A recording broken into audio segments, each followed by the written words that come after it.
Welcome to the Great British Pinball Podcast, and here are your hosts Scott Rundell and Neil McRae. If only we had Metallica to play our intro, we would sound absolutely fantastic. And we might even remaster it. More on that later. Yes, ladies, gentlemen, and everyone else, this is the Great British Pinball Podcast. I think episode 15, but I need to look that up. We're always on top. Indeed. Scott, it's been a while. How are you? I'm not too bad, man. How are you doing? What about you've had a haircut, mate, since I last saw you, I think. Yeah, you know what? I had to look smart. So I felt like, also, let's face it, we had a remark, wasn't it, at Pinball Expo, where they were like, we didn't know how big you were, Scott. And I was like, I am. I'm not that massive. Do you know what I mean? Everyone thought you were my puppet, and I had my hand up. Or a puppet. So, I'm not going to sound thin, but I'm definitely not as big as they made me out to be. I know the camera puts on 10 pounds, but it's kind of amazing the feedback we get. It's never the feedback we expect. Definitely. And it's slightly bizarre. But those of you that give us feedback, thank you very much. Look, it's been a while. It's been a month, and the reason it's been a while is because it's been a month of events. Yeah. We had the UK Open.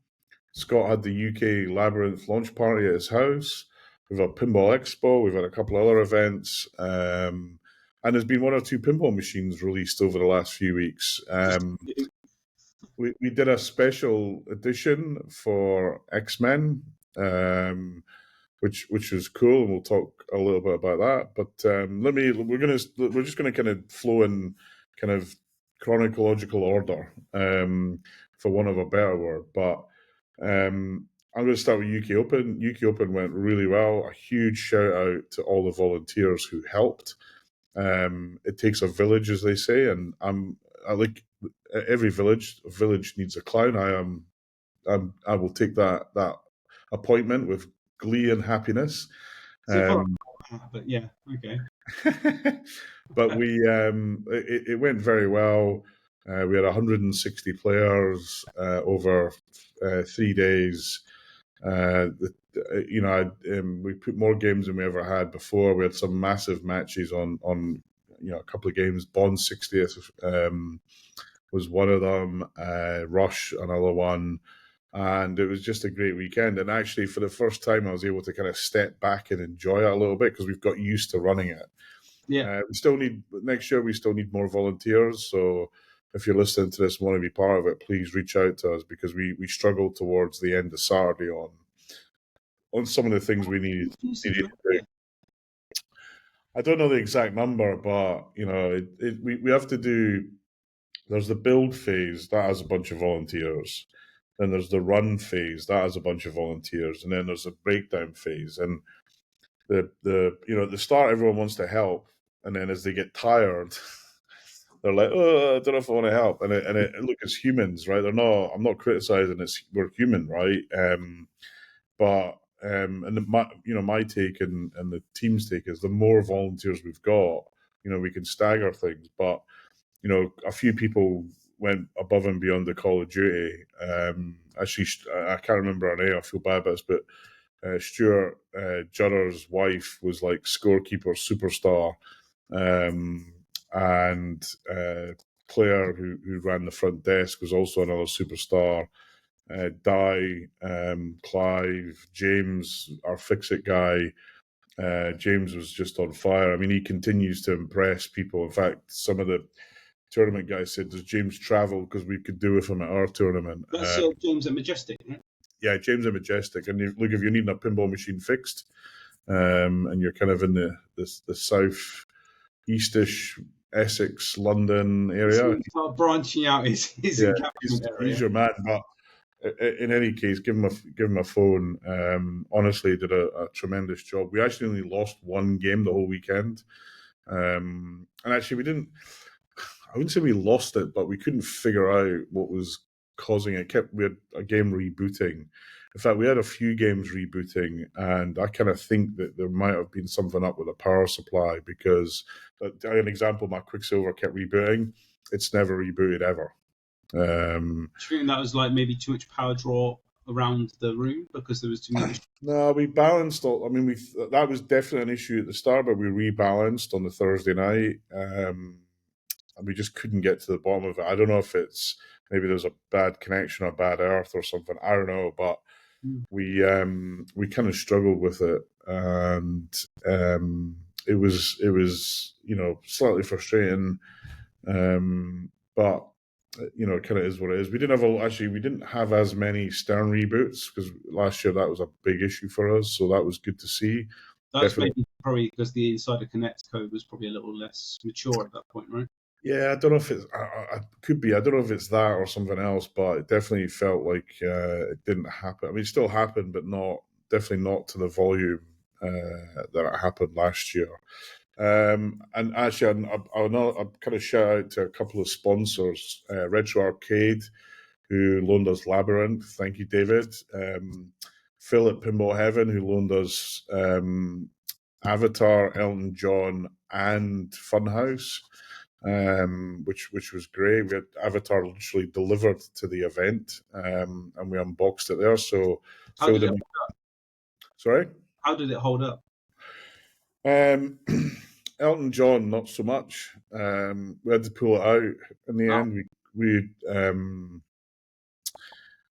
JJP use this USB-C system now, and it's terrible. Is there no how can I put it? Like like RJ45, you've got like the teeth to kind of grip it in. Is there no kind of lock? No, I mean, and that's the point. They should be using Ethernet rather than this, which is what everyone uses. But honestly, I must have spent so much time swapping components, and actually, to this moment, it still isn't working 100%. And which is a great letdown because Elton John's a great game. Actually, Avatar. Odd to do USB-C. I mean, I get the fact it can do data and video just as much as Cat5 could, but Cat5's got to be cheaper to run anyway versus USB-C. I honestly struggle with it. I think using USB-C in a kind of appliance like this, I know of no one else doing that. But look, again, we end up putting Elton John on free play and then just rebooting it every time it locked up. Avatar came, and that was a great. Players were playing it. I got to play it a few times. Can I ask? I heard from another podcast when they were doing. I think it was with Retro Ralph, and they were doing like a after the expo talk, and they were talking about Avatar. And one of the guys on the podcast, he was an operator, and he said it's too easy. And they've had some people like play 1 hour games on it. What was your views on that? Was it too easy? Yeah, I mean, we had a couple of long games on it.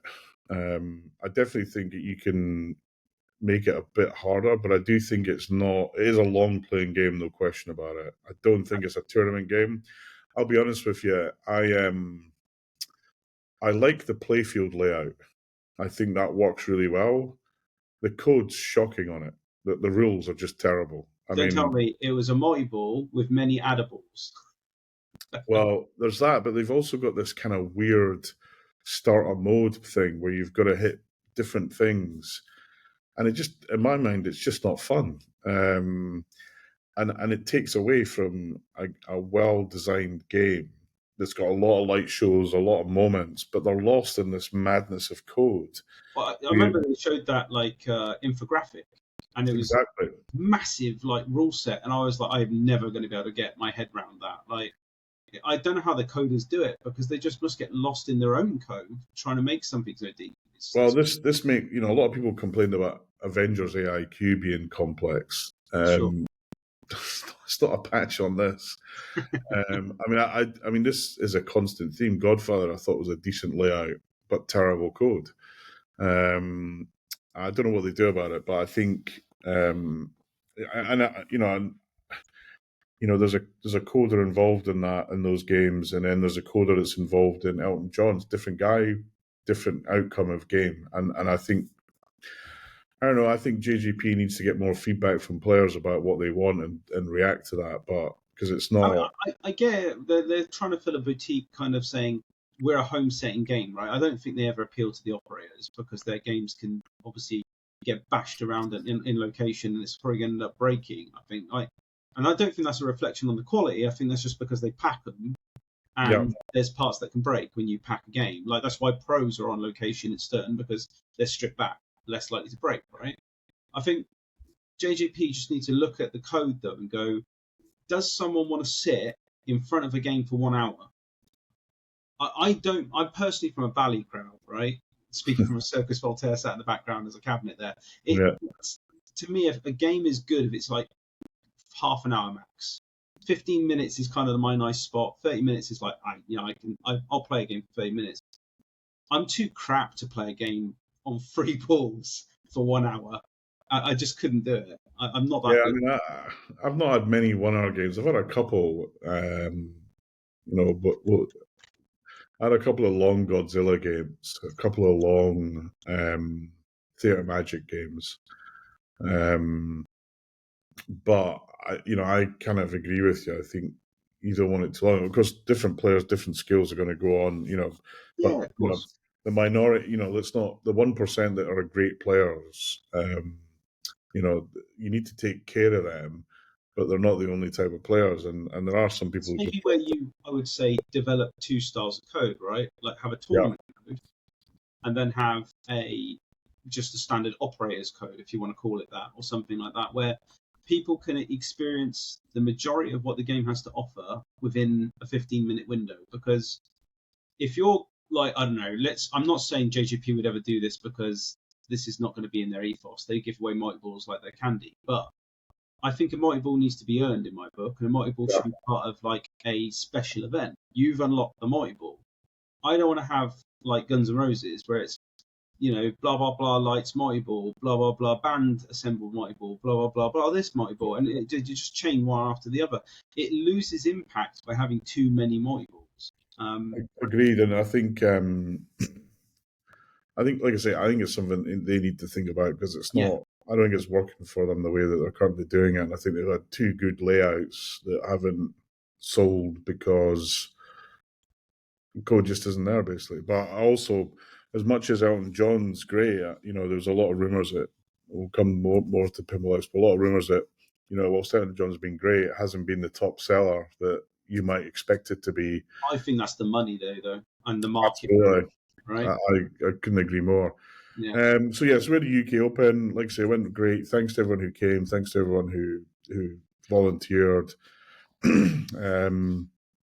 And it was a really great event. The stream's still online on Mark's Twitch channel, Backhand Pinball, but as soon as I get back, we'll upload it. The data's currently sitting on my PC at home to upload it to YouTube, so if you want to watch it, I'll share those links later on. But then you had your event, Scott. I did. Unfortunately, it was a victim of like people bailing at the last minute, but I did get at least about, I don't know, I think in total about 8-9 people showed up. Cool. Over the course of the day. We had like majority of people, I'd say between, I don't know, must have been between 12 and 5. It was always a bit of a concern, like you don't know who's going to show up and who isn't. And plus I didn't really make it like open to the public or anything. David basically at Retro Arcade said to me like, look, you've bought a Labyrinth, you've been really good to me. Me and him have got on for a long time. Well before it even become a disty for any major pinball company. I was kind of like pushing him to say, get Comet, get Titan, get Pin Sound. I was like, because I was finding these gaps that nobody in the UK was doing. And when I reached out to certain people in the UK market, they were like, well, I'm not selling it. And I'm like, okay, I'll have to buy abroad. And when I finally, I'm not sure even know how I ran into David and spoke to him. He'd have to probably clock back in our chat history to find out. But the ball started rolling from there. And then he, as a result, grew obviously into where he is today. And I feel like, he's done well to get like Barrels of Fun. And he said to me, like, look, do you want it? I can give you it after UK Open. You can do a launch party for me if you'd like. And I said, I'd love to. I want to get more people playing that game.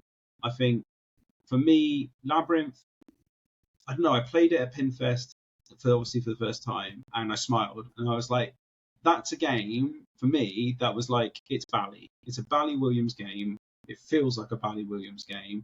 It's brutal. I'm not gonna lie. Those outlanes are punishing as hell, but I really love the interaction with the code. Initially, I thought the music was like too slow, too temperament, but when you play it, the music changes to fit what's going on. I.e., when you're like in the oubliette, which is basically like Sarah from the movie gets stuck into kind of like this pit of despair and just to find a way out of it. The music is quite apt in that area, and obviously, what's the name of the actor? David Bowie, isn't it? Yeah, some junior guy. Yeah. So obviously, when he plays Jareth, they've got all his music in there, and I think like all the video interactions are great. For me, like I get why people wouldn't always say they want it. Right? It's not the perfect game. It's definitely got Rick and Morty kind of style geometry issues, I'd say. But look, it's their first game. It is their first game, and more to the point, I was impressed with what they put together underneath. Yeah, they've set the bar high for themselves, and Absolutely. I think I'm excited. So look, we had the game at the UK Open. Actually, Zach McCarthy, who won the main, he picked it and he loves it. He plays it. He loves it. He says it's a great game. So when you've got someone like him playing it, we had it on stream. Gameplay well. There was one bug that we kept hitting that actually I was trying to help Eric. I've got code updates since then. I think 2 more builds. There's actually a really good mode, and I've asked if Phil would be interested in hosting Labyrinth at Pinfest next year for Stallball, because they've added a stall mode. And it's really done well. I was playing it like yesterday. Brilliantly done, and it's because they do I think it's because one of the gigs that Eric goes to, they do a big stall ball. So he came up with this, which I think is a great idea. Look, for me, it's the default as the king of stall ball, retired. No one else is as good as me. Sorry, but you're not. I think you got the magic on it, Neil. I'm not going to lie. It was indeed good. The best. It's the game to choose now. None of this Twilight Zone malarkey. Well, because the beauty of it is that as you progress, the more players that have played, shots that are made in the past that would equate to a lock are like illustrated on the playfield by the insert saying it's a red shot. If it's a red shot, you'll drain. So if you go for like a lock that you're used to and you've made it too many times, even if it's someone who was in front of you and they've just made it, the locks change. So and there's a lot of locks in that game, huge amount of locks. So that's why. I mean, when I first played it, I thought this would be a good stall ball game. Yeah. I think it's perfect for stallball because it's going to make those games pretty brutal, pretty fast. I think you'll find that queue is going to shrink pretty quickly. Exactly. Which given the scale of it, is absolutely needed. So look, great on your event. Have you still got the game, or is it? I do, but I'm putting together for my sins my own video review of it. Cool. Basically, I did one take and I wasn't happy with it, mainly because my camera is just my phone, right? And instead of having a lapel like a mic, I'm running from the mic from the phone, and it's too echoey. So I bought a mic kit, and I'll do it properly. So cool. Awesome. I'll look forward to seeing that. And then we kind of went from there to Pinball Expo. Yeah, the old 40th. It was, first of all, a big shout out to Rob Burke and his family who run it. I can't imagine a show with more in it. Go look at pinballexpo.com and I've looked at the schedule. It was just nuts. There's so much stuff to do. And actually, frustratingly, you had to choose. Which I wanted to do everything, but you just couldn't. You had to choose things. So you got the recordings, right? That's the nice thing. That's true. You watch Martin from Pinball News has put all the recordings up on his YouTube channel. So, but that isn't all the seminars because there was 2 seminar rooms. They're only recording in one. So, that was the downside of that. But look, it is what it is. So the seminar I did on closing the club and reopening it wasn't recorded, which is a bit of a shame because I knew it wouldn't be well attended because it's kind of a kind of weird, wacky thing. But there's lots of Brits there, which is good to see. But yeah, and actually, I think there was about 30 Brits there in total. Yeah. And I saw a couple of UK Open T-shirts, a couple of Pinfest T-shirts, which was great. But Rob Burke and his team really laid on an epic show. It was the floor, the shop, the thing was rammed, and then we got to tour all the factories. I got a special invite to a Stern private event about Metallica, which is great. It means I got to play it a lot. Yeah. Actually, another big shout out to Gary Flower, who was I was his kind of bag man for a few things, but he's a great guy and huge. I mean, massively respected in the pinball community. It's insane. He literally is pinball royalty, and it was good to spend a bit of time with him. So I mean, I'll just kind of run through chronologically. So I went to Australia. Actually, a big shout out to Beercade in Sydney, where I played in a tournament. Did terribly because I was so jet lagged, but I was in Australia for a week, 24-hour flight there and back. I do not. How you do it? Mate, I don't know how I do it. After that, I was kind of like. But it was great to get down there. It's one part of the world I'd never been to, and it was good to finally touch there, even if it was only for a week. But Did Mandy go as well? Or? No, because it was for a week, and I was just going to be locked in meeting rooms and offices. I mean, I barely saw anything of Melbourne. Sydney, I made a point of walking to where the harbour bridge is and the opera house. I got some photos and stuff, but I didn't. There wasn't time. I could have stayed longer, except I needed to be back because it was Expo time. And actually, and I didn't. Part of the issue I had was I didn't plan. Australia happened kind of last minute because what I should have done was flown from Sydney to Chicago and met up there. But I had to bounce back to the UK and then come to Expo. Actually, Mandy came with me to Expo as well. So we landed on Friday afternoon. Sorry, Saturday morning it was. Saturday morning, early afternoon rather. Literally got back to the house, had a bacon sandwich, which I'd missed because I've been traveling a lot. Nothing better than a British bacon sandwich. I'm sorry, it just isn't. Then slept all day Saturday, kind of woke up, went out with Mand. And then Sunday we got ready for Sunday I had to open the club. It was my day to open the club. So I was in the club all day Sunday and I was just fixing a few things. And then Monday we were up at 6 a.m. on a United flight to Chicago at 8, and we landed on Monday, and they're already setting up. We went out to dinner on Monday night. We didn't do an awful lot. And then Tuesday we're at CGC, and there's lots of photos bouncing around. Where the fuck is my fishing? Because that's what I would have said. So look, I think it's kind of an interesting it's kind of psychology on human behavior, right? Let me tell you, you go into the factory and get upset that your game hasn't been delivered. Don't get me wrong, you've got every right to be upset. True. But it doesn't really endear them to talk to you or be nice to you, or So I watched all these idiots go up and give them a hard time.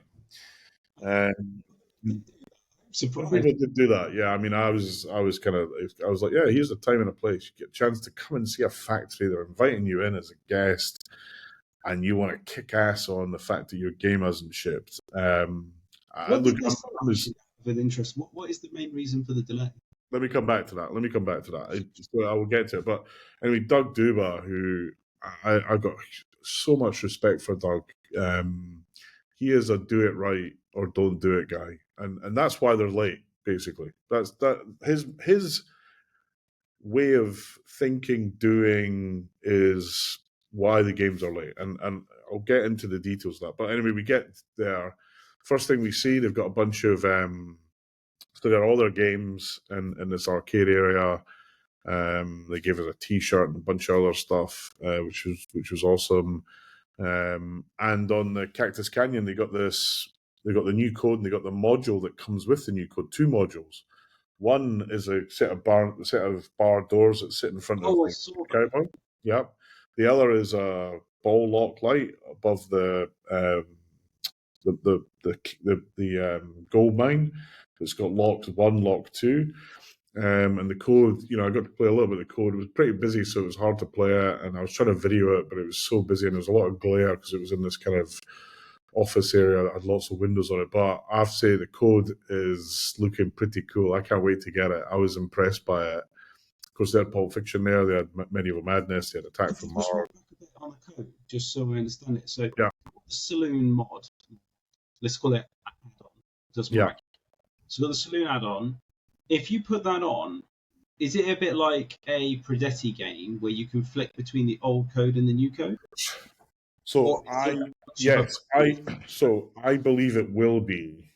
How do you think they're going to get past that though? If you've added in those bits, will they just allow? I think they'll basically deactivate it so that there's 2 doors that move. I think they'll just open them basically. Right. Okay. So I mean, you can't get rid of it because it's there, but yeah. I think they'll just open it, especially for the original Cactus Canyon code, which you can That's still what I play. mean. Yeah, because So I mean, I think I'm not worried about that. I think they'll take care of it. But I'll be honest with you, once you've played the new code, I don't think anyone's going back to the old code. Yeah, you know as well as I do. I had that game and I got to the wizard mode on my. Yeah. I think it was on my first go, which I was like, if I can do this, pros must be annihilating it. So yeah, it's a Blue. You can set it up harder for sure, but it is an easier game with lots of safe shots. Yeah, absolutely. I think so. Anyway, they took us around the factory. Come in, the first thing we see is where they're testing the games, and they're doing a lot of testing. They got as many people on testing as they've got on build. There's parts everywhere. It's an old factory, so it's not, on Tuesday you get CGC, on Friday you get Stern, and you're going from one extreme to another. It's still a big factory. They show you where they're doing all the assembly, where they got all the parts, but then you go into this kind of next section, and this is where they're doing the hardcore manufacturing. They are building everything from wood. I mean, you got literally this huge stockroom of pure wood, and they're making cabinets, they're making play fields, they're making parts, they're making, you name it, and a big chunk of metal, and they're kind of making some of the metal parts themselves. They got this insane wood room. I mean, just kind of, they're doing all CNC stuff, and then they're doing the whole kind of the what's the word, where they do the kind of mat based play field, so it's not printed. It's the old way of doing it. Oh, silkscreen. Silkscreen, that's the word. Well done. And it's just it's a joy to watch who it. has access to silkscreen? CGC. Yeah, they've got all the silk. So CGC did a lot of this for Williams back in the day. So are you trying to tell me that, like, so just so I understand this, then there's silk screening Pulp Fiction? Yes. Yeah. Bloody hell. Okay. Exactly. That's impressive. It is, but actually, you notice the difference because they had a play field that was a digital print of Medieval Madness. Oh yeah. And a silk screen. And it's amazing the difference seeing them side by side, because you lose a lot of color in the digital print. Yeah. I mean, bear in mind, silkscreen is just layer upon layer upon layer of color, right? It's complex. Yeah, it's very complex, and very complex. The part I love about it is that it's much more resilient because it's bedded into the wood. When you print onto wood, it's just one layer. That's it. Exactly. And I don't know if you ever noticed, like older games, when they're getting worn, you can see the colours underneath as it wears out. And it was great to watch this, although they were doing, like, I don't know, 20 or 30 playfields a day, which seemed not a big number. That's a lot for silk screening. Yeah, but it's big for them. Yeah. But they used to they got all the screens from Stern stuff that they've done, like Metallica, the old Metallica, the original. They've got Ghostbusters. They got games as far back as Shrek. I have to ask, do you think that they're going to do a Ghostbusters remastered? I'm pretty confident that they're going to. Yeah. Pretty confident. We'll come back to that. Let's finish CGC and we'll come back to that. But and then so literally you've got wood and raw materials going in one door, and fully assembled pinball machines and arcade machines coming out the other door. It was a joy to see. Let's just talk about why the games are late, right? And this applies to Cactus Canyon as much as it applies to Pulp Fiction. So Cactus Canyon, they had an issue with, as I understand it, they had an issue with the LE apron. The supplier originally positioned one thing. Then when they went to manufacture, they delivered something very different, and they were told, "No, we want the thing we wanted," and they didn't do it, so they had to find a supplier. That's what's so. No one from CGC told me that. That's what the grapevine says, right?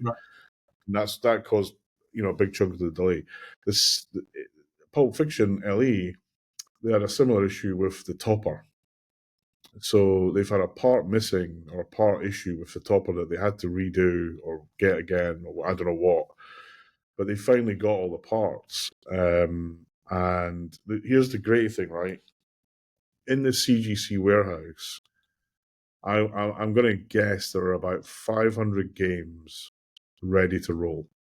Okay. And the only thing that they need, so the games come like as kind of like a blank. So it doesn't have a topper, it doesn't have the speaker panel, and it doesn't have the apron, right? So you can either put in an SE apron speaker panel and you've got an SE, or you can put in an LE apron speaker panel and topper, you've got an LE. They're ready to roll. So my expectation is now that they've sorted out the parts, these games are going to move very quickly. They've got loads of them. It's not like they've got. What was our bet? Our bet was that the game when the games were going to ship.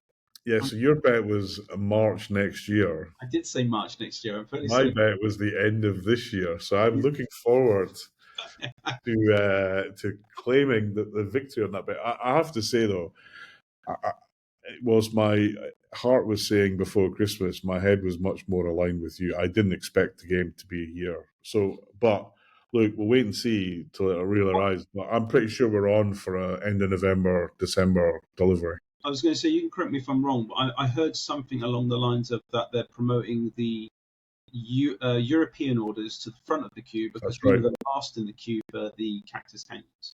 Yep, so UK is going to get LEs first. And they've got, there's a lot of people listening to this waiting for an SE. They're coming at the same time. Again, they got I say all the SEs were boxed up. They're waiting. So they had UK kind of codes on them. Sure. SE, they're ready to go. And they're just waiting to get the LEs. And I literally think the LE turnaround will be super quick. But Doug, and this is the thing, you either take it or leave it. So we have, look, when pinball companies get it wrong, we moan like hell, right?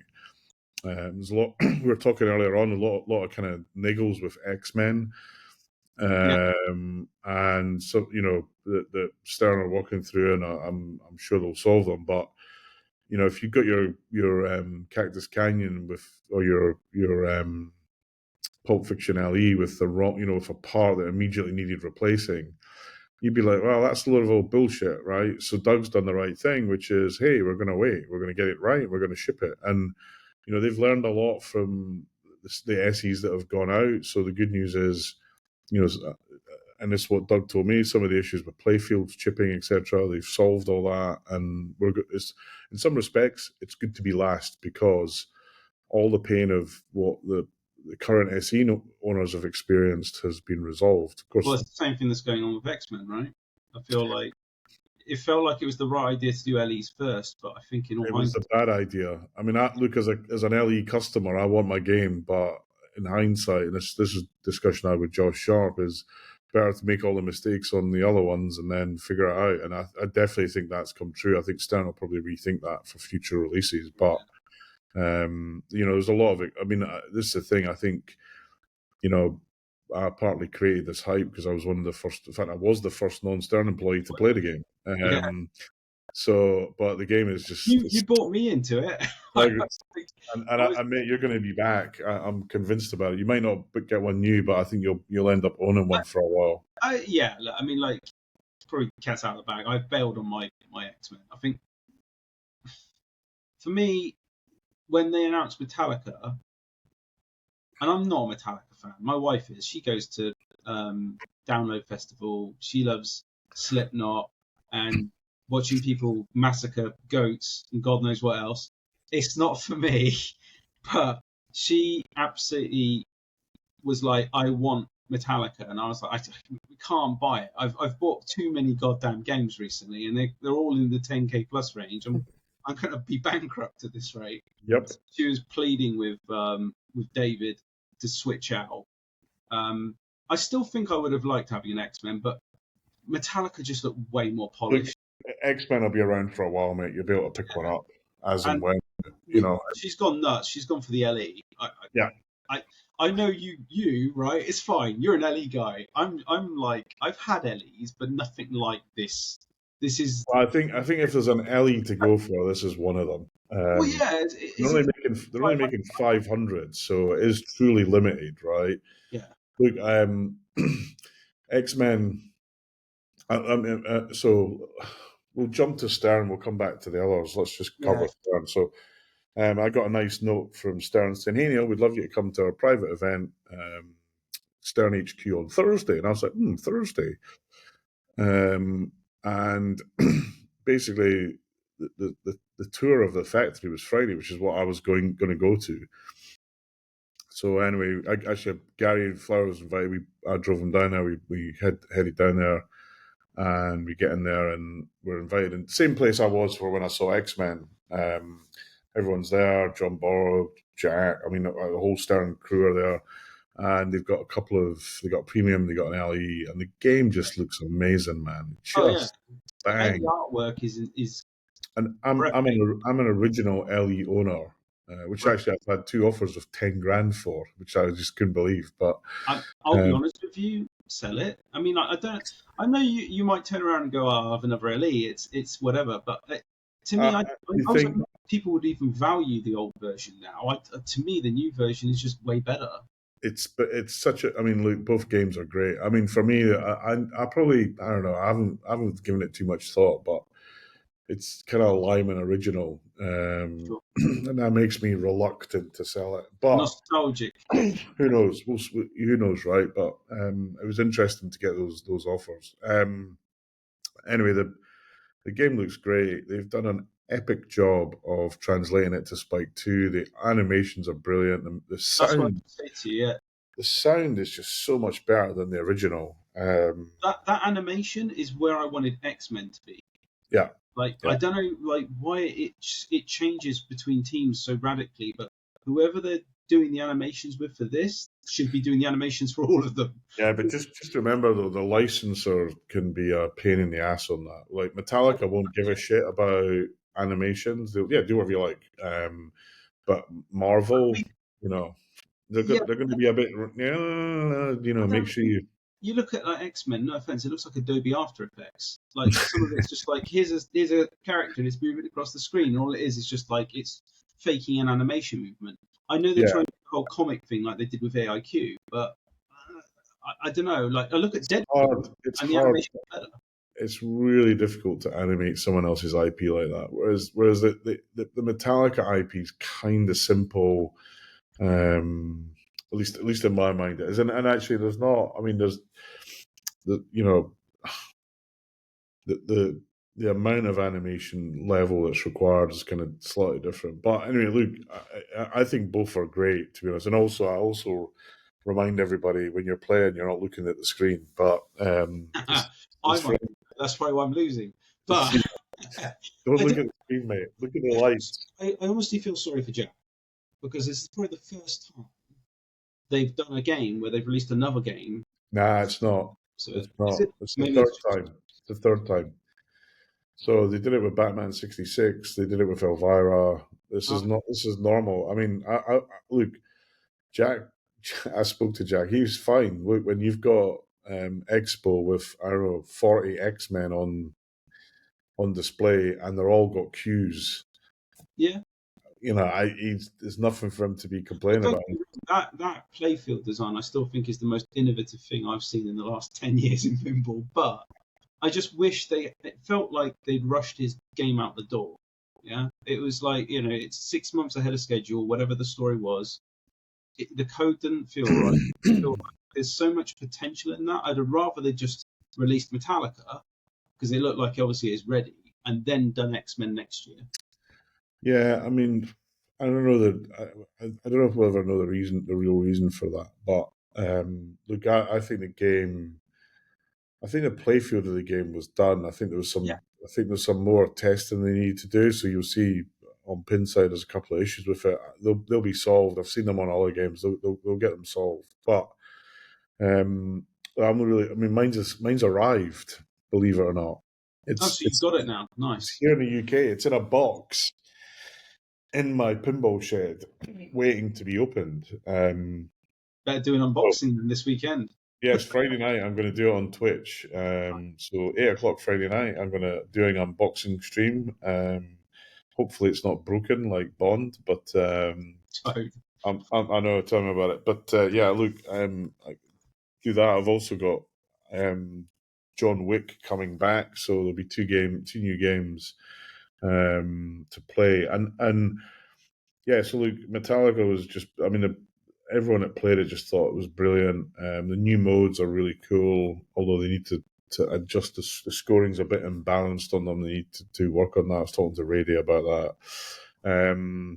But it was great, and Gary, Seth, George. We had a good chat with George Gomez. I mean, those guys just they kind of feel like a team that you want to be part of. Sure. Sure they got issues, and there's things about the way they do business people like or hate, but I think they're on fire right now. The scale that they've got is just out of this world, man. I mean, they can make put it this way, they could do all of Alice in Wonderland in probably 3 days. All of the That's a games. good segue. Then talk to me about Alice in Wonderland. Yeah, so Alice in Wonderland, a beautiful. Well, you can see that there's been a attention to detail on the art and the kind of vibe of the game. It's kind of like when you buy an iPhone and it comes in this really great box that is very much what's the word very much premium product. They're going for that thing.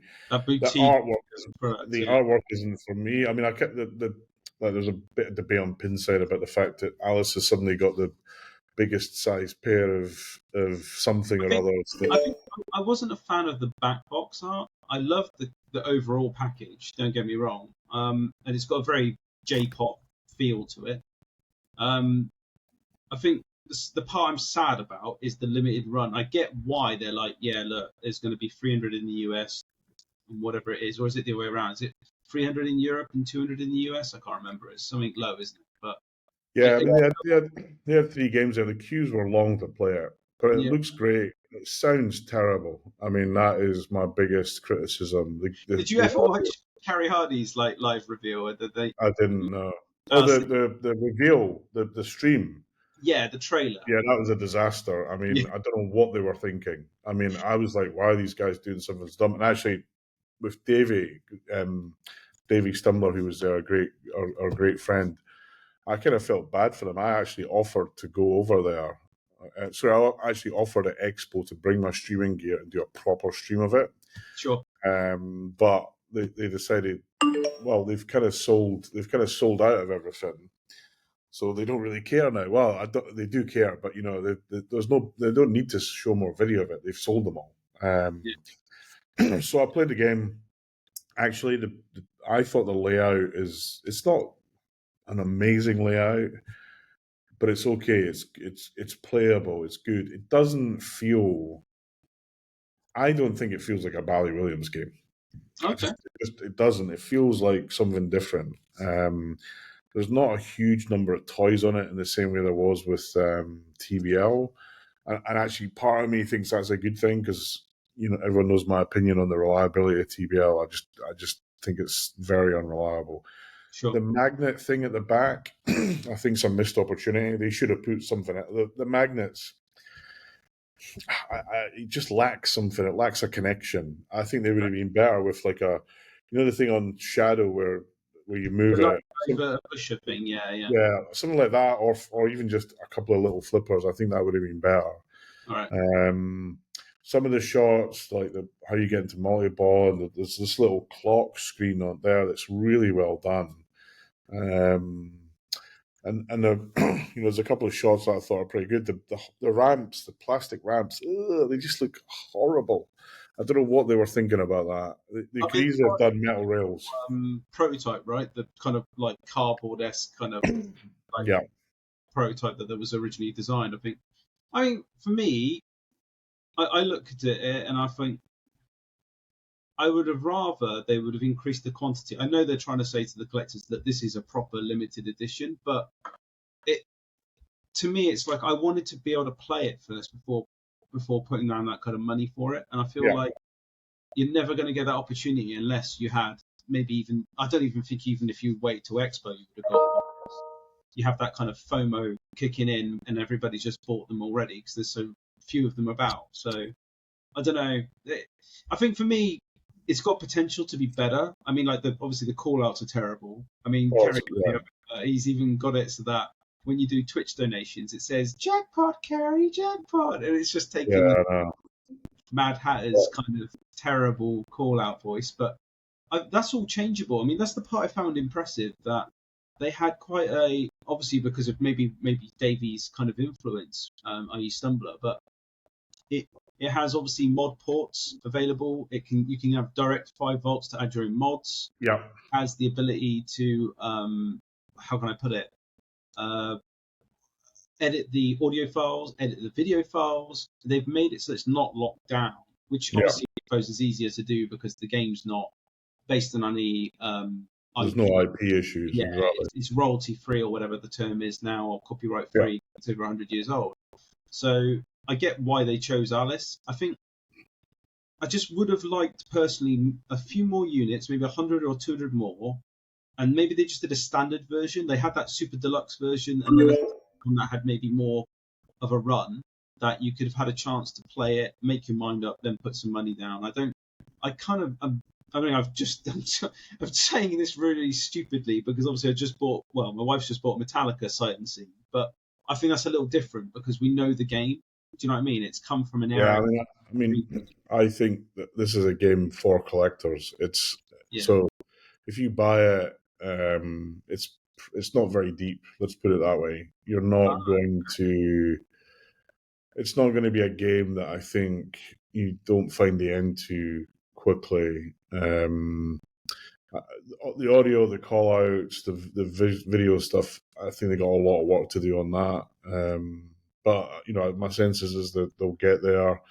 It's an okay to good game. It's not a great game. I wouldn't put it in the great candidate. It's okay. Stumbler's thing for the lights on the side of it is out of this world. It really makes the game stand out. Sadly, no one will see it if you're in a lineup, but it does look great. Actually, my wife loved the game. She thought it was brilliant. Well, this is the odd thing, isn't it? I think it would do well on location, but ironically, it's just never designed for a location. I wouldn't last location. No, it's all those not. Will snap because it's obviously full of, how can I put it, 3-dimensional parts everywhere, and it hasn't really got a lot of plastics. It's not. It's not made for a location. I mean, the other thing is they had them set really low, so they were very floaty, and I think the game could shoot better if it was a bit steeper. I was going to say that to you. I'd noticed there was I think the guy's called Raccoon Pinball on YouTube, and he went around with his rig. And Dried. So Michael Max. He's a good mate of mine. He's an amazing player, by the way. Yeah, he was at the UK Open, believe it or not, as well. Was he? Yeah. Nice. I would like to have met him, to be honest, because I spoke to him a few times on Twitch, but I was in that. I was pretty good for you.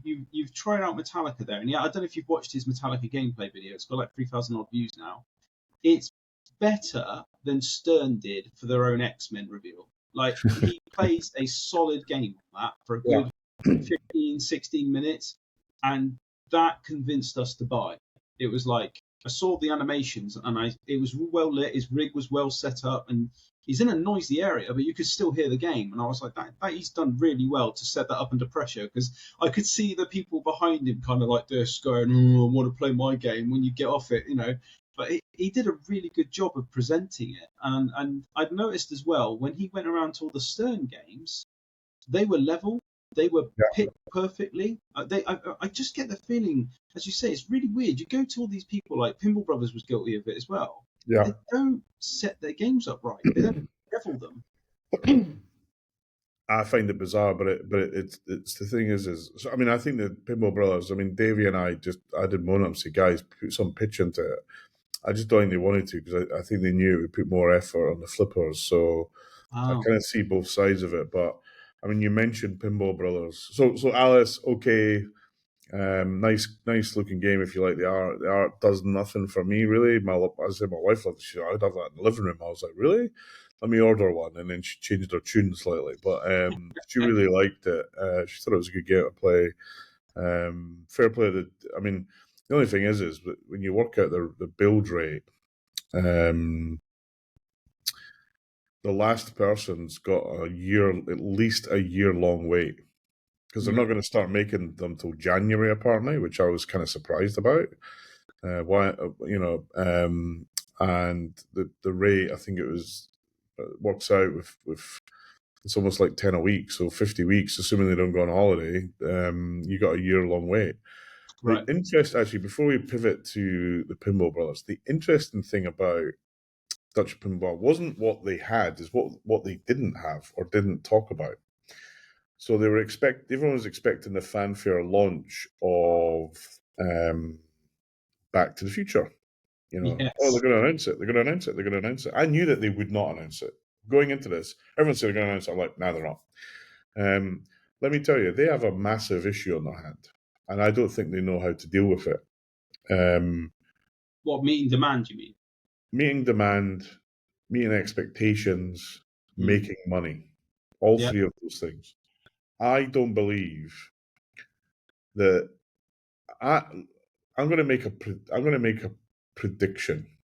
Okay. I don't think Dutch are going to launch Back to the Future ever. I'm going to make a different prediction. Yeah. I'm going to bet that they've lost the license, because if you haven't made a game and you've applied for the license, they can pull it at any time. If someone offers them more money, they'll be like, "You've lost that. Sorry." Yeah. We can. I think that's part of it, but also I think they've realised that actually having the level of so look, Stern. There's only one company that can make Back to the Future in a volume that would satisfy people. It's Stern. No one else can do it. Jersey Jack definitely can't do it. I mean, they did Guns N' Roses, right? And that was a fairly demanding game. They had quite a lot sold.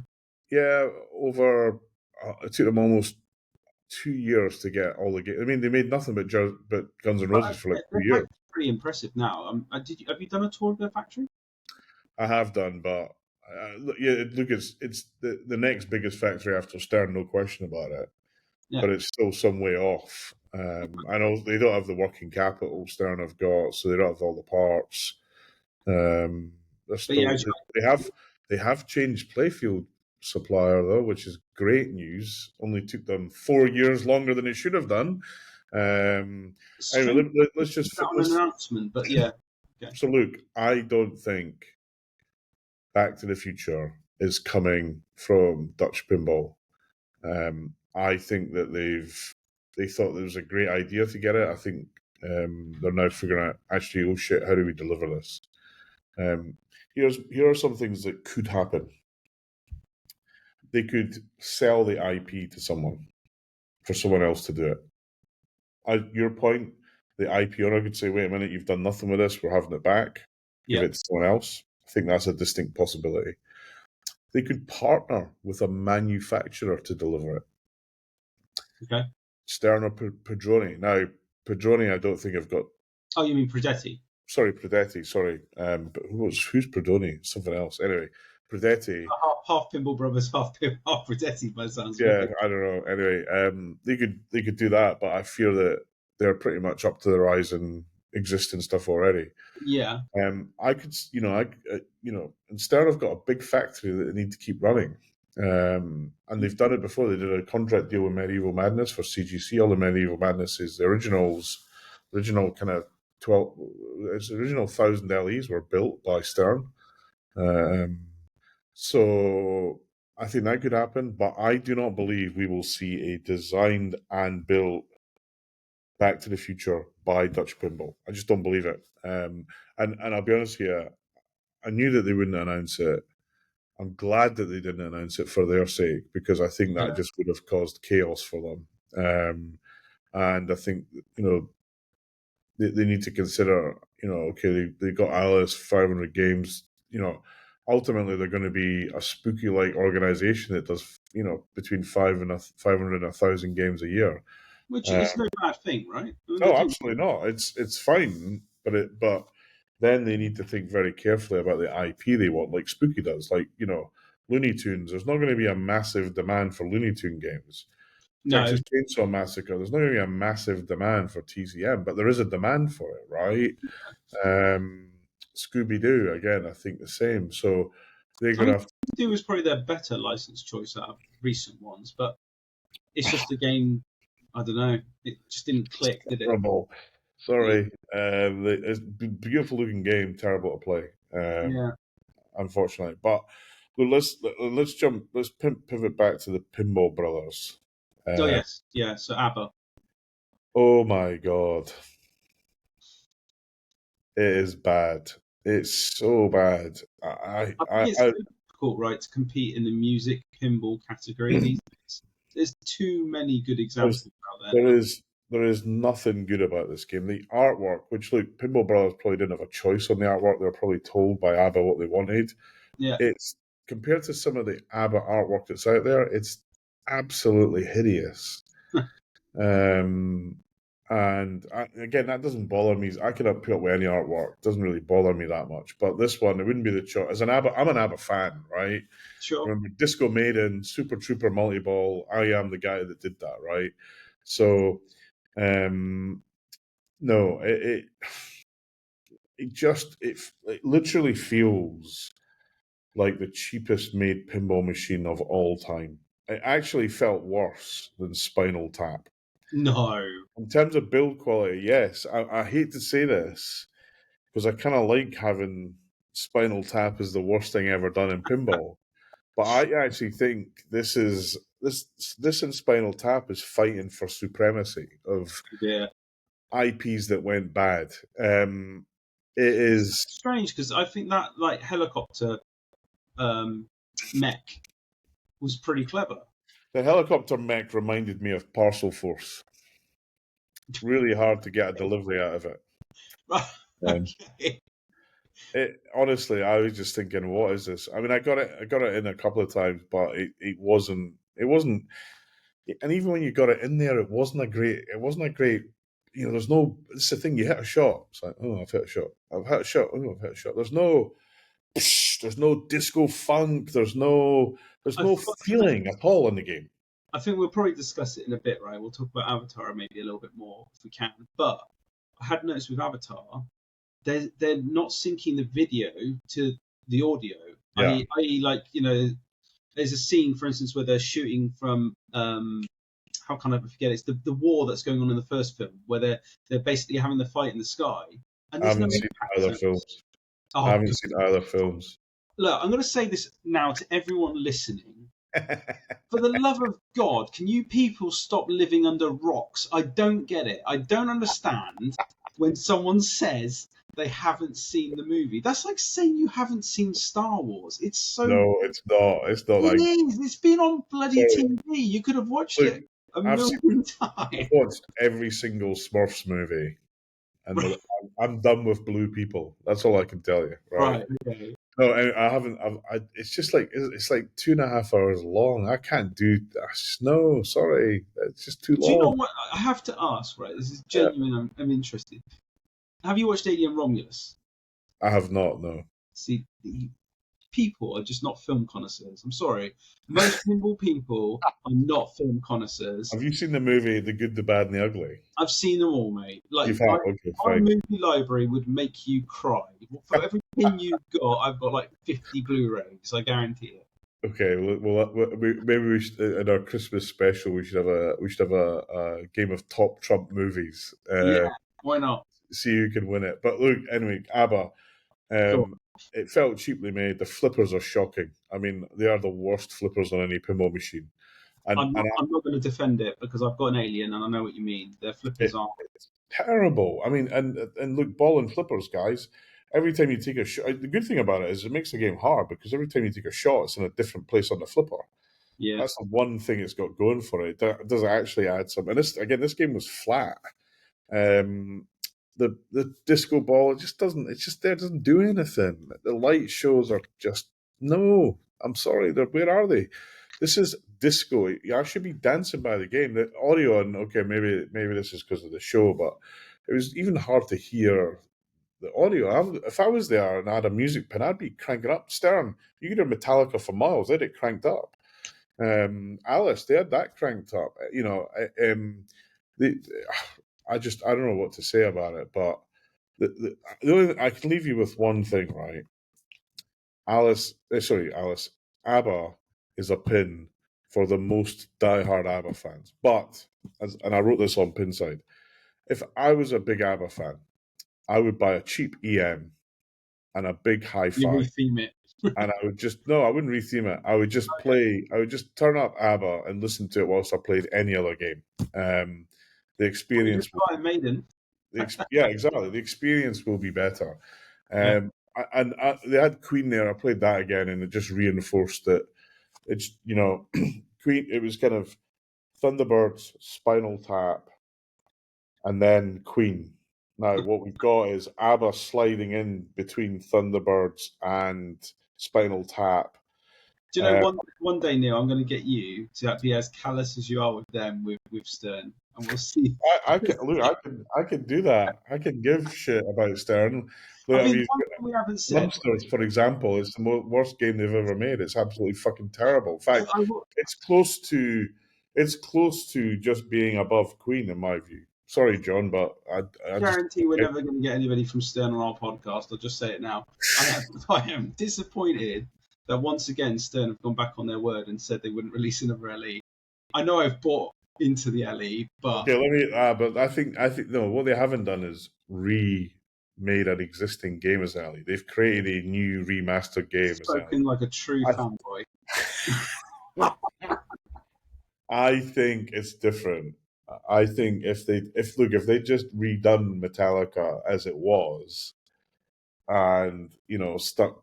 I'll give you it's a little grey area, but I think they're treading ground. I mean, I'll be honest with you, and also I don't think the fact that I mean, unfortunately, Black and White Godzilla is going to be more limited than the limited edition, which infuriates the fuck out of me. But it's hard, Stern are a company, they're trying to make money. That's fine.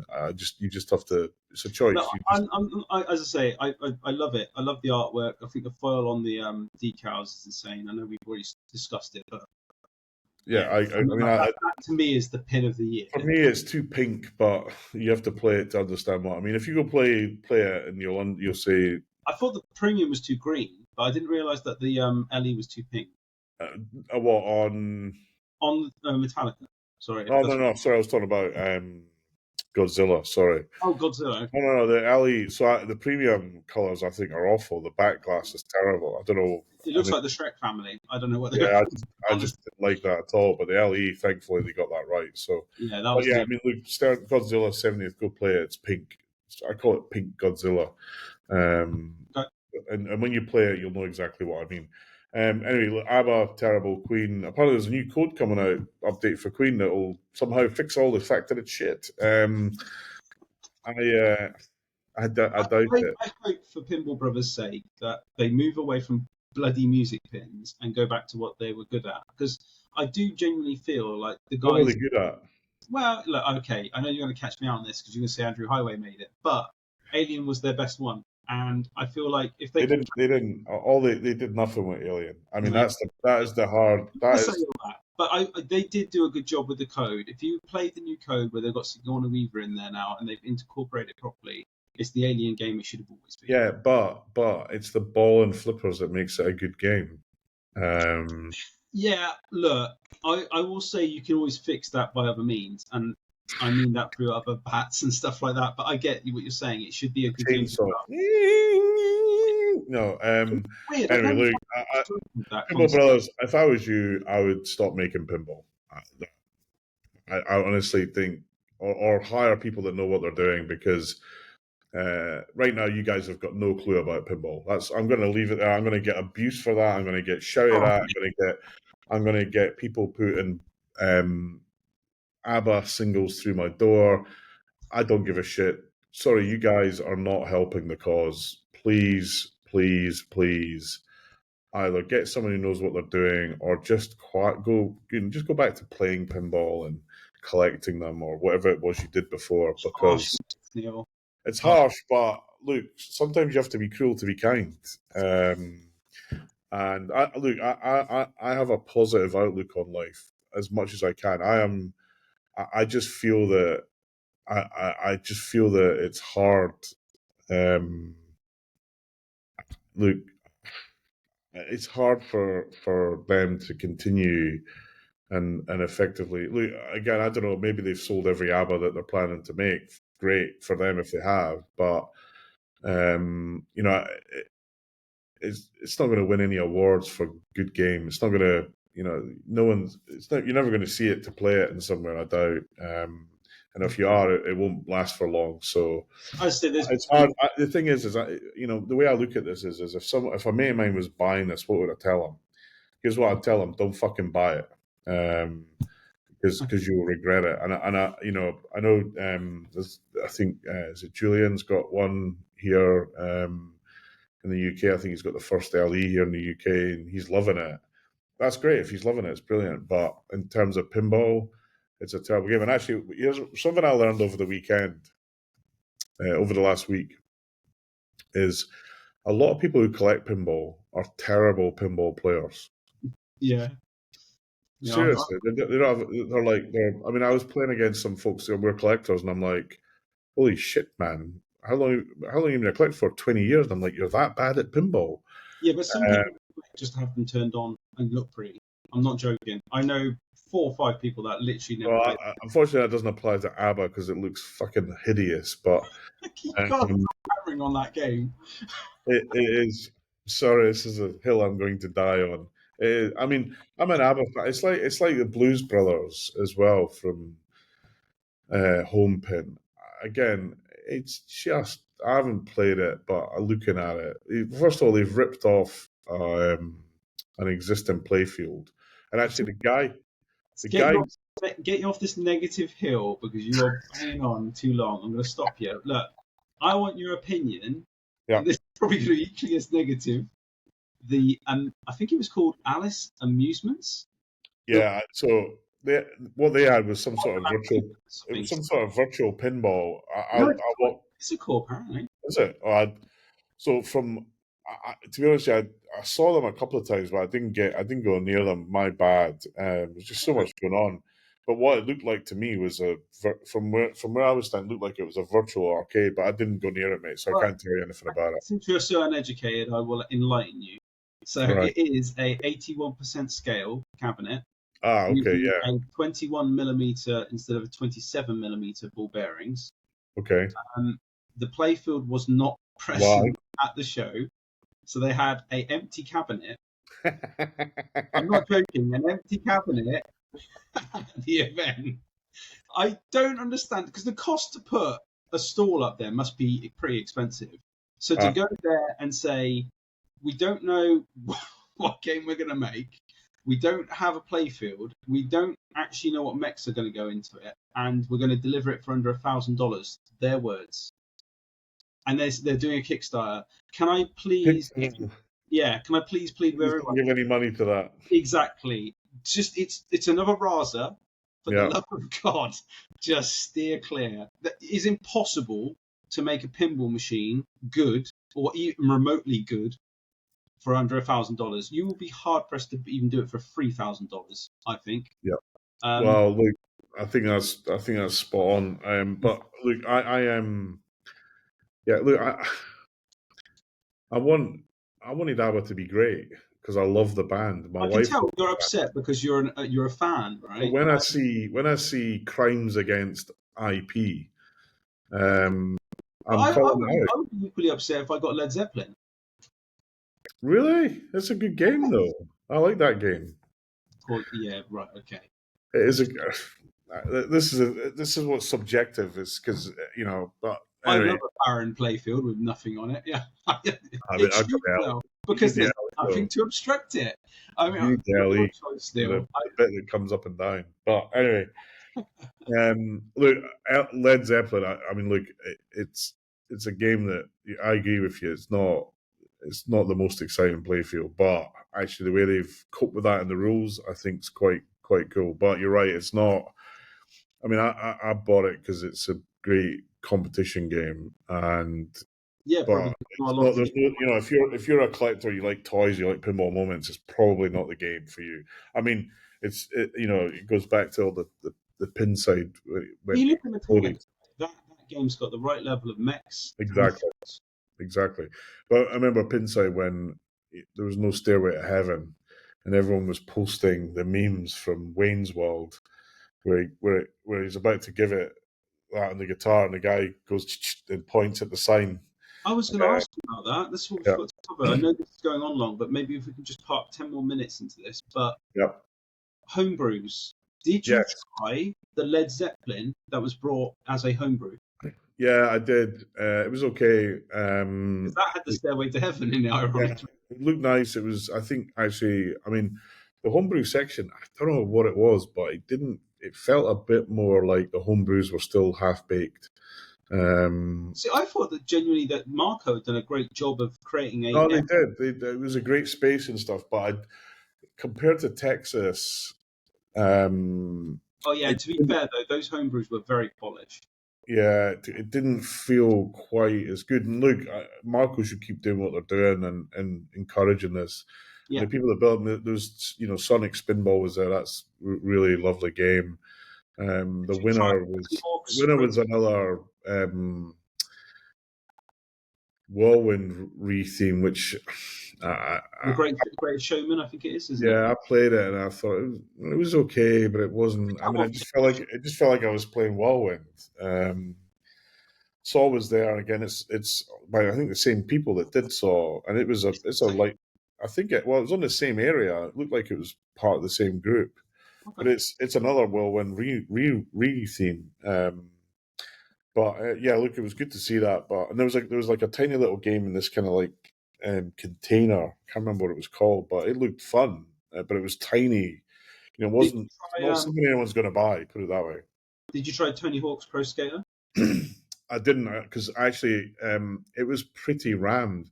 So I get this. I had a quick look at it. It looked okay, but just because there was so much to do, waiting in a queue to play a homebrew just wasn't top of my priority list. Because No. part of the reason because I'm never going to get to own one. The chance of these getting transformed into production is so low.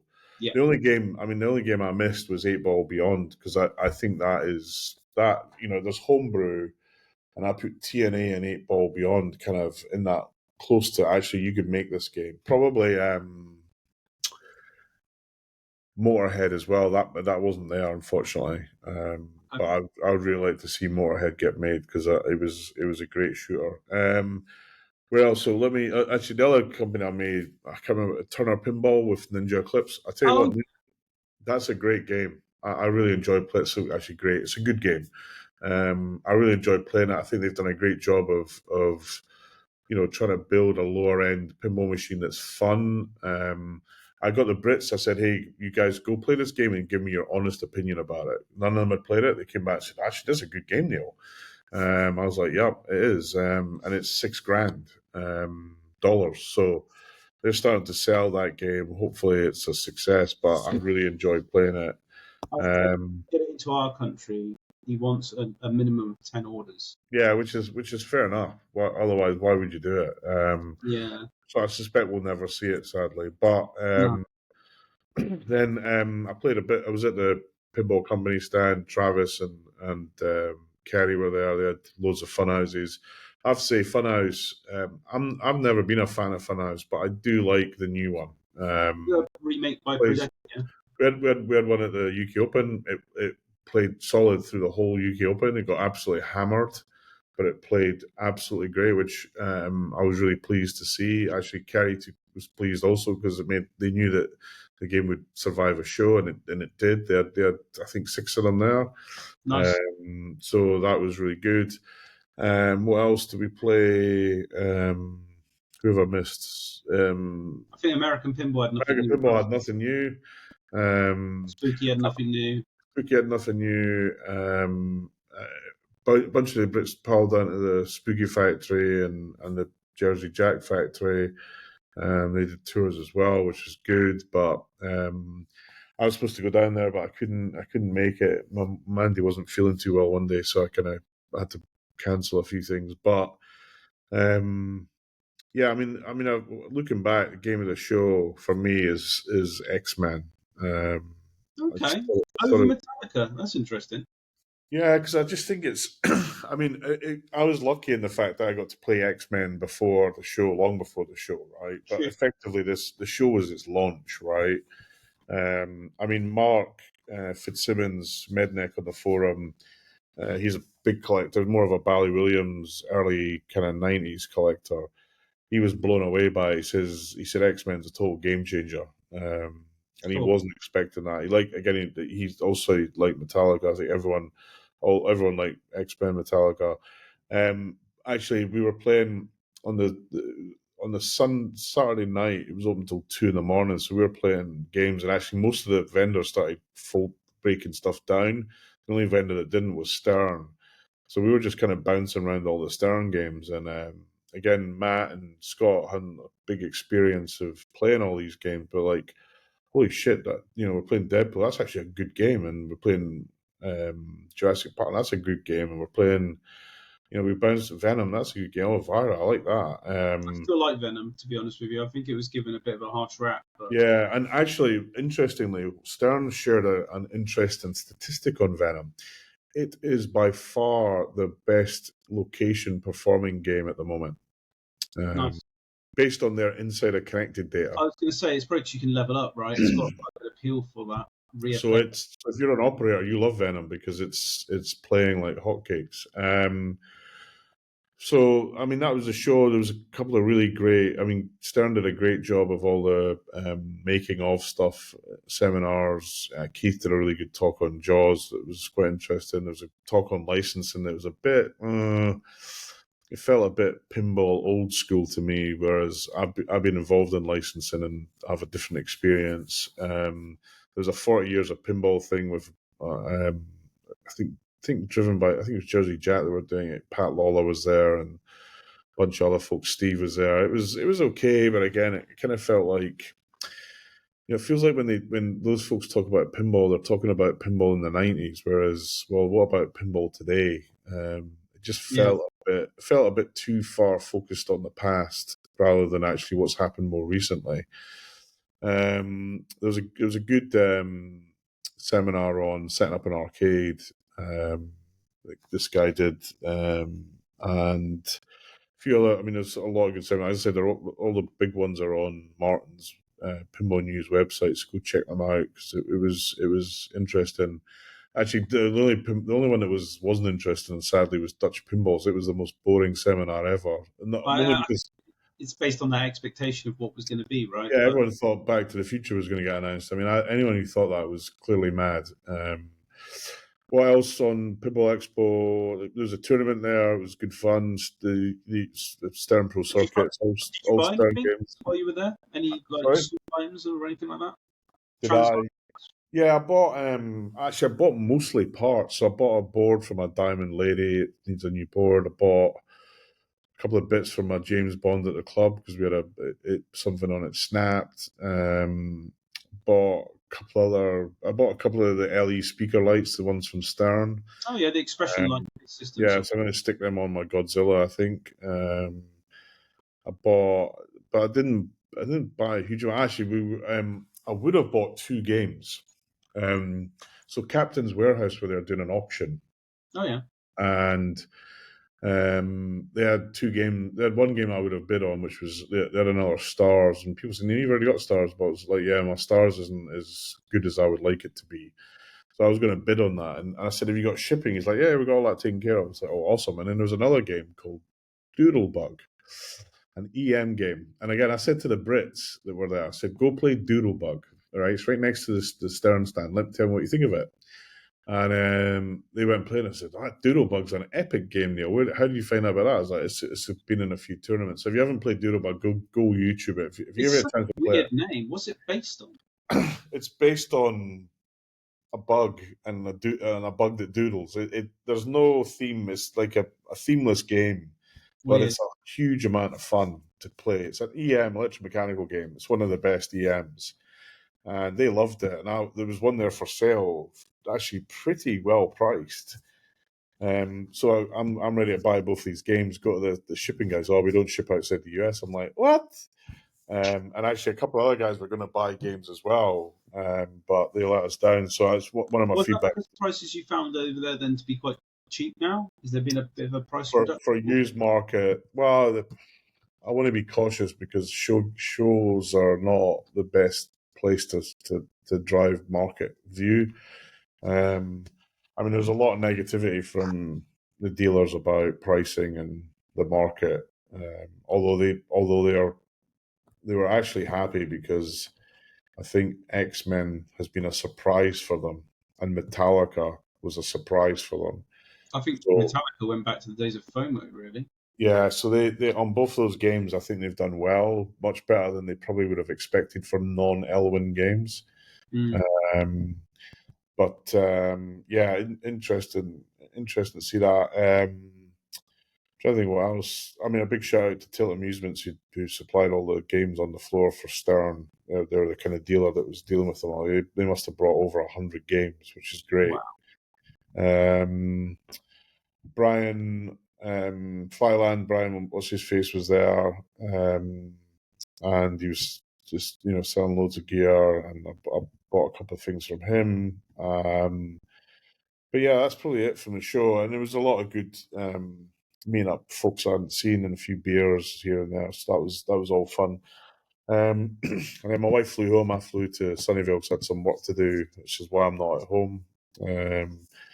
Because I'm in a hotel right now, and it's I'm looking forward to getting home. I've got 2 games that I haven't played: John Wick and X-Men LE, and it's my wife's birthday party. She's having a big party at home on Saturday, so I'll come home. Nice. I'll be literally running around like a headless chicken getting organised for this party.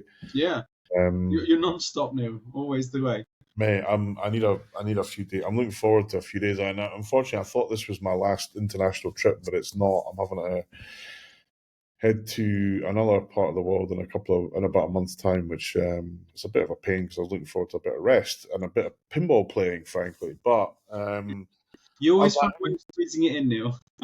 I know. Well, that's it. Actually, one of the other things I just mentioned is kind of insider connected. I mean, Stern continue to demonstrate they got big plans for that. It's really core to their strategy now.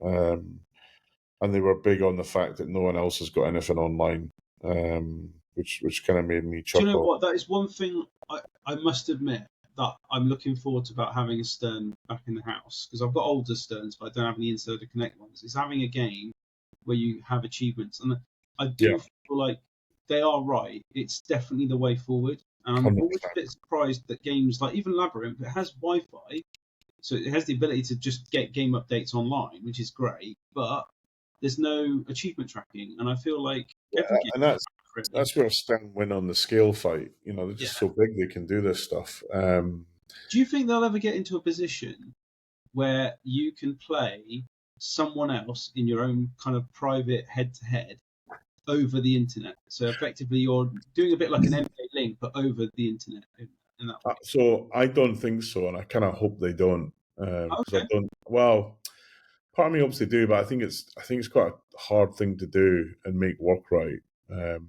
And look, you're an online gaming player. Look how much effort the online game guys put in to make sure everything works. I don't sure. see Stern putting that effort in, which means I think it would be mediocre. It's less. What I do see, Yeah, go on. what I do see is them. So I think what you do is you create a community online and you Yeah, fight each other's best score. yeah, So you'll text me, "Hi, Neil, I've just beat your score, you dick," and send a picture of you going, "Oh, screw you," yeah. and then I'll be running home, bastard, got to beat his score. I think could have big potential. Well, so I see what you're saying, like a local community scoreboard, so to speak. Yeah, Or exactly. yeah, Or yeah, your mates, you might like like in Facebook where you become friends, where yeah. you do a Web 2.0 kind of interaction. And then it kind of, and then you can maybe schedule stuff, or I don't know. I kind of feel that there's an untapped demand in that space. So we'll Yeah, see. there's definitely something else they can do. And actually, just on your side, any other pinball comings and goings, or No, obviously we got the early access to Labyrinth again. Big thanks to David for allowing us to do that, and obviously did the launch. I will probably be doing another launch party, but I'm opening it up potentially to the wider audience in the forum group. I'm going to be probably toying with the idea of doing that when we get our actual Labyrinth in, because I'll have the whole thing then top of the yeah, lot. We'll see, and we'll probably do it. I mean, the idea was to do it with X-Men. I might do it with Metallica now, but I have to see if our wife's open to doing that on her Precious LE. So I think, Well, actually, you say that on the 9th of November. yeah, We got a big tournament at Pinball Republic. It's called a critical hit tournament, and actually, what it is we give out these cards where you can play the cards to kind of change the direction of game. Like, so, for example, you might have a card that says I get an extra ball, or you might have a card that says player 2 and player 4 scores have to swap. okay, It's a lot of fun, but not so serious. At that event, we will have X-Men and Metallica. oh, very nice. So come register. You can register. Do you know what? I might actually do it for once, Neil, because Come I do. along, mate. I want to Actually, try X-Men. if there's a tournament to come to, this one's to come to because because of the cards. It takes the kind of I must win kind of anger, if you like, from the tournament players. I did one a few years ago in my shed, and the feedback on it was massively positive. Yeah. So, and we've got some prizes as a prize pool. So, and it's actually good thing to come to the club for. As it says, November the 9th, and I'm kind of looking forward to running it. So your Metallica, I'm assuming that's arriving early because you're probably getting that airdrop, so to speak. Yeah, if I can, I've asked Phil to say I want an airdrop, so hopefully. And actually, big shout out to Phil and Stern for airdropping my X-Men. I've been like, I literally, that's what I said to Zach Sharp, who's the marketing director at Stern. I said, yeah, the Metallica, I like it. Can you wrap it? I'll take it with me. Unfortunately, he wouldn't give it to me, but yeah, it was a great gig. And yeah, look, market's tough. Prices are still going down the pan. There's a big thread going on the forum at the moment. Where I kind of saw it and chuckled as everyone desperately trying to grab onto value that does not exist anymore. Unfortunately, but look, good luck with that. Hopefully there'll be another COVID so that your dream can come true, because that's the only way that it is going to come true. And there'll be lots of people saying, I don't like Neil when he says stuff like that. And I'm like, well, that's me. I'm honest as I can possibly be. Anyway, on that bombshell, what's next for you, pinball wise? Are you just waiting for Metallica? Waiting for got to get my homebrew kit, which I've been speaking with Trident Pinball. Oh yes, yeah. So basically, sorry about that. So Scott asked me to bring this box back, and when I got this box, it was literally the size of a populated playfield. I was like, mate, I am not. There's many things I would. if I thought I could get it on the plane, I would have tried. But I know for a fact Stuck it under your coat. they just say no. So they've got this thing where when you measure it, if it exceeds a number, they just won't let you on. Even if it's an empty box, they wouldn't let you on. Right. And it was just over that. And I mean, I think he was pretty adamant that he was like, we've done this before, it's fine. I said, look, I'm not pushing Neil to do nothing. And also, he's told me if they reject it, it just gets shredded. I'm not losing $3,000. Well, on if I'd kit. taken it to the airport and they'd said no, I would have just put it in the bin, mate. I'm sorry. I mean, I'll be honest with you. If I'd kind of I tried to find the guy and I couldn't. If I found him earlier, what I might have done was, look, mate, I'll drive it down to FedEx and post it back for you. But I think they're going to do that anyway. But yeah, they're sorting it out. Yeah, say it's fine. I think, like, look, when it arrives, I'll finally be able to start getting all the stuff I've put together onto the wood. I think that's the main trick for me at the moment. I've been kind of fiddling around with visual pinball, messing around with like shots and that. It's a rabbit hole. Oh yeah. Like you just go, oh, I could make it do this, but I could do that, and then you're like, oh, what if I make it go this way? What if I add a diverter and it does that? And I'm just like, I need to make sure I don't go nuts on it. I don't want to do anything crazy. I'm going to keep it simple. It's not going to be a fan layout, but it's not going to be like anything like Jack's like shots that ricochet off another shot that go and connect somewhere. It's not easy to make a pinball machine. If it was, there'd be millions of it. Yeah, I feel like I am in above my head, but I'll get there eventually. So. Right, we're coming up. We've just hit the 1 hour 30 mark, so yeah. I think covered a lot. Still, I mean, we could have talked much more longer about. Well, it's been a month since we talked, and there's probably way more we could have discussed, but we'll save that. Yeah, and look, watch twitch.tv/Neil McRae this Friday at 8 for the unboxing of X-Men, and either me crying or me, UK time. Sorry, and it's Friday being the October. What is it? The 25th. Yeah. Anyway, it's a great game, and big shout out to everyone who was involved in organising the expo. It was an epic show.